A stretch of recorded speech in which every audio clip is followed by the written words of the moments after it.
In the dusty land of Adagon, healthcare was a rare luxury.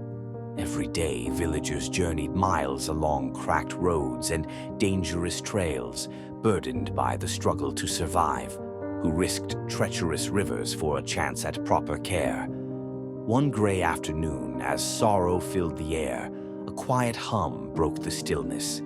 High above, a zipline drone glided in, carrying a precious package of medicine, a small miracle in a place of despair. With trembling hands, Rafik accepted the delivery, a beacon of hope that promised to ease Amina's pain and protect her fragile life.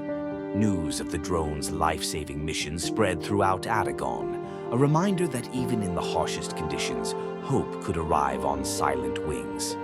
Every delivery was not just medicine, but a promise that life mattered, lighting the way to a kinder tomorrow.